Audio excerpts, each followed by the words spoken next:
গতকাল খাদ্য অধিদপ্তরের উপখাদ্য পরিদর্শক পদের পরীক্ষা হয়ে গেল। তো ওই পরীক্ষাতে 50টা এমসিকিউ ছিল, যেহেতু এটা প্রিলিমিনারি পরীক্ষা ছিল। তো 1 ঘন্টা সময় ছিল। তো 1 ঘন্টার মধ্যে হচ্ছে এখানে আপনার 10টা গণিত প্রশ্ন ছিল। তো আমরা আজকে চেষ্টা করবো আজকে ভিডিওতে 10টা গণিত প্রশ্ন সলভ করার জন্য।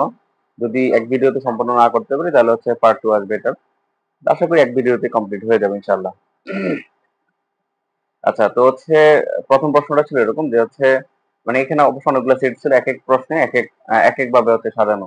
প্রথম প্রশ্ন এক এক প্রশ্নের মধ্যে এক এক সেটে এক এক রকম ছিল। তো হচ্ছে আমি যে প্রশ্ন নিয়েছি সেই প্রশ্নের মধ্যে এরকম ছিল যে হচ্ছে আমি যে প্রশ্নটা পেয়েছি ফিজিক্স থেকে, আমি অবশ্য পরীক্ষা ওইভাবে দিয়েছিলাম, কিন্তু হচ্ছে আপনার ওই প্রশ্নটা আমাদের আনতে দেয়নি। ঠিক আছে, তো হচ্ছে আমি অন্য জায়গা থেকে সংগ্রহ করেছি প্রশ্নটা। আচ্ছা, শুরু করা যাক। তো হচ্ছে প্রথম প্রশ্ন হচ্ছে এরকম যে রমিত সাহেব ব্যাংকে, আচ্ছা, রমিত সাহেব ব্যাংকে 5,000 টাকা জমা রাখলেন। উনি হচ্ছে 5,000 টাকা জমা রাখছেন, এবং ঠিক করলেন যে আগামী 6 বছর 6 বছর তিনি ব্যাংক থেকে টাকা উঠাবেন না। ব্যাংকের বার্ষিক মুনাফার মানে মুনাফা 10% হলে, বার্ষিক মুনাফা বলতে মুনাফার হার এটা। তো বলছে যে 6 বছর পর তিনি কত মুনাফা পাবেন। এটা হচ্ছে আপনার সিম্পল ইন্টারেস্টের ম্যাথ। ঠিক আছে, সিম্পল ইন্টারেস্ট হচ্ছে আপনার যে সরল মুনাফা, যেটা আর কি বাংলায় বলি আমরা। এটার আমাদের এখানে কি কি ডেটা দেওয়া আছে, ডেটাগুলো লিখি আমরা। দেওয়া আছে হচ্ছে কত টাকা জমা রাখবেন, মানে হচ্ছে এটা হচ্ছে মূলধন। এটাকে আমরা পি দ্বারা প্রকাশ করবো। পি হচ্ছে কত? 5,000 টাকা। 5,000 টাকা। তারপর হচ্ছে দেয়া আছে সময় আগামী 6 বছর, মানে হচ্ছে এন এর মান হচ্ছে 6 ইয়ার্স। 6 ইয়ার্স। তারপর হচ্ছে আপনার 10% হচ্ছে মুনাফার হার। আর ইকুয়াল টু হচ্ছে 10%। আমরা যদি এই পার্সেন্টেজটাকে সরে ফেলতে চাই তাহলে কি লিখবো আমরা? 10/100। কি বলছে? 6 বছর পর মুনাফা কত? মুনাফাকে আমরা প্রকাশ করি হচ্ছে আই দিয়ে, ইন্টারেস্ট। ইন্টারেস্টকে আই দিয়ে প্রকাশ করি আমরা হচ্ছে আয়ের মান, মানে আমাদের কাছ থেকে আয়ের মান জানতে চাইছে। তো এখন আমরা চেষ্টা করবো যে হচ্ছে এই যে ডেটাগুলো দেয়া আছে এখানে, এখানে যে হচ্ছে আপনার উপাদানগুলো দেওয়া আছে, এই উপাদানগুলোর মাধ্যমে, এই ডেটাগুলোর মাধ্যমে আমরা আয়ের মান বের করতে করার চেষ্টা করবো। তো হচ্ছে আমরা দেখবো যে ফার্স্টে যে হচ্ছে এটার মধ্যে কোনো সম্পর্ক আছে কিনা, আই তারপর হচ্ছে আর এন পি, এগুলোর কোনো সম্পর্ক আছে কিনা। তো আমাদের আসলে বেশি মাথা ঘামাইতে হবে না, কারণ হচ্ছে ইন্টারেস্টের যে ইয়াগুলো আছে, ম্যাথগুলো আছে, ইন্টারেস্টের যে ম্যাথগুলো, এটা হচ্ছে আপনার অল্প কয়েকটা, 3টা সূত্র আছে বেসিক্যালি, এখানে 2টা সূত্র। মানে হচ্ছে এগুলো একটা থেকে আরেকটা প্রতিপাদন করা যায়। ঠিক আছে, তো এখানে হচ্ছে আমরা ওইভাবে না ইয়ে করলেও এখানে আমরা যদি মুখস্থ করি তাহলে সেক্ষেত্রে দেখবেন যে এখানে মাত্র হচ্ছে 3টা সূত্র আছে। তো হচ্ছে প্রথম সূত্র যেটা সিম্পল ইন্টারেস্টের, সেটা হলো যে I equal to P N R. Compound ইন্টারেস্টের ক্ষেত্রে হচ্ছে আপনার আপনার এরকম আছে C equal to P into 1 plus R উল্টো দিকে এন। আরেকটা হচ্ছে আপনার সিম্পল ইন্টারেস্টের সবৃদ্ধি মূল, সেটার ক্ষেত্রে হচ্ছে আপনার A equal to P into 1 plus N R. ঠিক আছে, এগুলো আলাদা আমাদের লাগবে না এখানে। আমাদের দেখেন এখানে আছে এই যে 4টা ডেটা ছিল, মানে এই 4টা ডেটার সম্পর্কই আমাদের এখানে প্রয়োজন। তো হচ্ছে আয়ের মানটা বের করতে হবে। এখানে পি এর মান, এন এর মান, আর এর মান দেওয়া আছে। তো আমরা মানগুলো বসিয়ে দিই। পি এর মান কত? পি এর মান আছে 5,000। ঠিক আছে কি মানটা? হ্যাঁ, পি এর মান 5,000।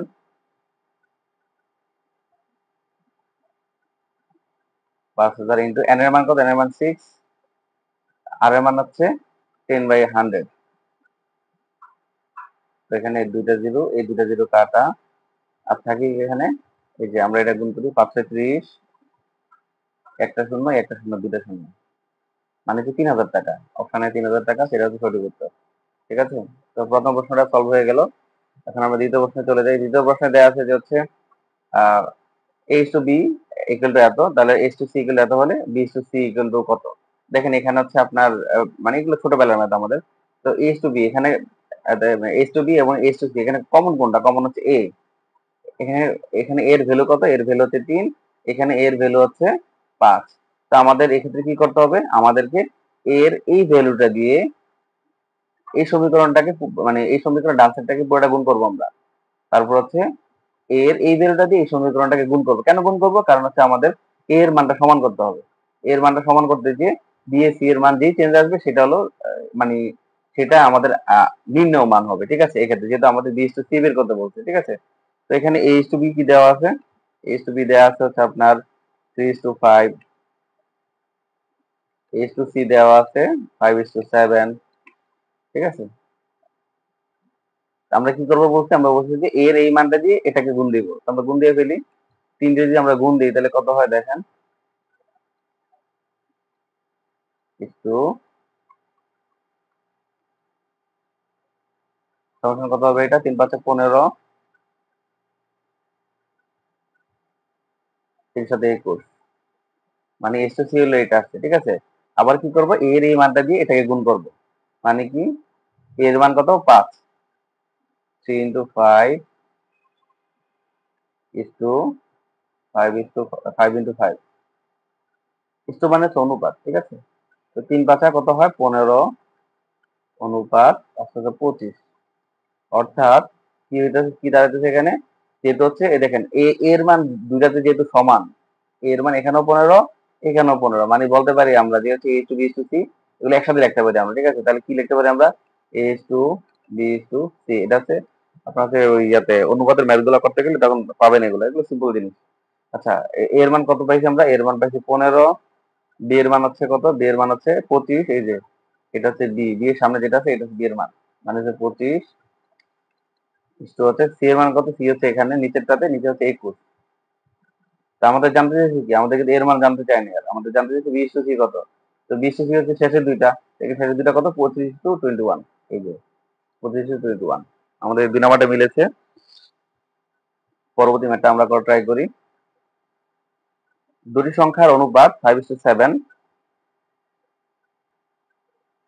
দুটি সংখ্যার অনুপাত, দুটি সংখ্যার অনুপাত 5:7, তাদের গসাগু এত হলে সংখ্যাদের লসাগু কত, এটা জানতে চাইছি। তো হচ্ছে এখানে এটা আমরা কয়েকভাবে করতে পারি, তো আমি একভাবে করা ট্রাই করতেছি। তো হচ্ছে দেখেন, যেহেতু দুটো সংখ্যার অনুপাত দেওয়া আছে 5:7, তো আমরা হচ্ছে মানে অনুপাত মানে হচ্ছে এদের মাঝখানে মানে এরকম হইতে পারে যে এগুলো গুণনীয়ক টাইপের, ঠিক আছে, মানে এগুলো হচ্ছে গুণাকারে আরো বেশি সংখ্যা ছিল, কাটাকাটি হয়ে 5:7 আছে। তো হচ্ছে আমরা ধরে নিই যে এদের মধ্যে কমন যেই আপনার হচ্ছে উৎপাদক যেটা ছিল সেটা হচ্ছে এক্স, তাহলে হচ্ছে একটা প্রথম সংখ্যাটা কি হবে, প্রথম সংখ্যাকে আমরা ধরে হচ্ছে 5x, দ্বিতীয় সংখ্যাটা হবে 7x, ঠিক আছে। তো মানে প্রথম সংখ্যাটি 5x, দ্বিতীয় সংখ্যাটি 7x, এরকম হইলে তাহলে কি হবে দেখেন, আমাদের কি কি ডেটা দেওয়া আছে, গসাগু দেওয়া আছে, আমাদের বলছে লসাগুটা বের করতে বলছে, ঠিক আছে। তো আমাদেরকে লসাগু বের করতে লাগে সংখ্যা দুটো নির্ণয় করতে হবে, তো আমাদের এখানে যেই ডাটাটা দেওয়া আছে সেই ডাটাটা দিয়ে আমরা কাজ করি আগে। তো হচ্ছে আমরা কি করবো, 5x এবং 7x এর লসাগু বের করবো। তো আমরা কি বের করবো, 5x ও 7x এর গসাগু, এর গসাগু কত হবে, গসাগু হচ্ছে এখানে দেখেন 5x, মানে গসাগু মানে হচ্ছে কি কমন, ঠিক আছে, দুই জায়গায় থাকবে এরকম জিনিস, ঠিক আছে। এখানে 5 আছে এখানে 5 নাই, তাই 5 বাদ। এখানে x আছে এখানে x আছে, x আছে 7 আছে এখানে 7 নাই, তো শুধু কি গসাগু হবে x। প্রশ্ন মতে কি দেখেন, প্রশ্ন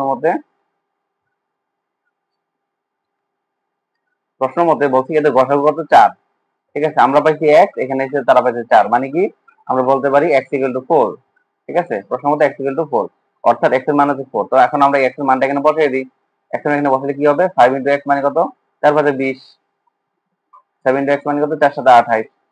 তো আমাদের কি করতে হবে, আমাদের হচ্ছে 20 এবং 28 এই দুইটার লসাগু বের করতে হবে, এই দুইটা লসাগু বের করতে পারলে আমাদের হচ্ছে অঙ্কটা হয়ে যাবে, ঠিক আছে। তো আমরা দুইটার লসাগু বের করি, 20 আর হচ্ছে 28, 2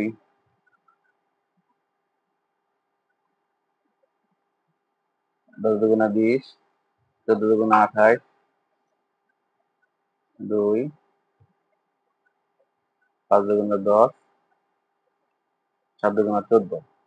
তো আমরা বের করি কত দেখি, 2 দুগুণা 4, 4 5 20, 140, এই যে উত্তর এটা, মানে এটা মিলছে, এটা উত্তর হচ্ছে 140, মানে এই দুই সংখ্যা দুটার লসাগু হবে 140। পরের ম্যাটার আমরা চলে যাই। If you count 1 to 100, how many 5 will you pass on the way? মানে বলছে যে আপনি 1 থেকে 100 পর্যন্ত বললে ওই এগুলোর মধ্যে কয়টা মানে পাস থাকবে, পাস এই সংখ্যাটা কতবার থাকবে সেই জিনিসটা জানতে চাইছে। তো এটা হচ্ছে আপনি চাইলে মুখস্থ করতে পারেন, বা আমরা অনেকেই জানি এটা, এটা হচ্ছে সংখ্যার উত্তর হবে কি, উত্তর হবে 20। কিভাবে হবে সেটা একটু বুঝাই।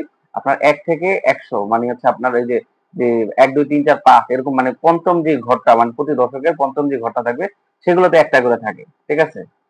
একটা ঘর থাকলে তাহলে 1 থেকে 100 পর্যন্ত কয়টা ঘর আছে, এরকম 10টা থাকবে, এরকম 10টা ঘর, 10টা ঘরে সরি 10টা ঘরে হচ্ছে আপনার 10টা থাকবে এখানে। তারপর হচ্ছে আপনার 50 থেকে 50 থেকে হচ্ছে আপনার আপনি গণেন 50 কিন্তু এই পাঁচ প্রথম পাঁচটা কিন্তু একা আছে, ঠিক আছে।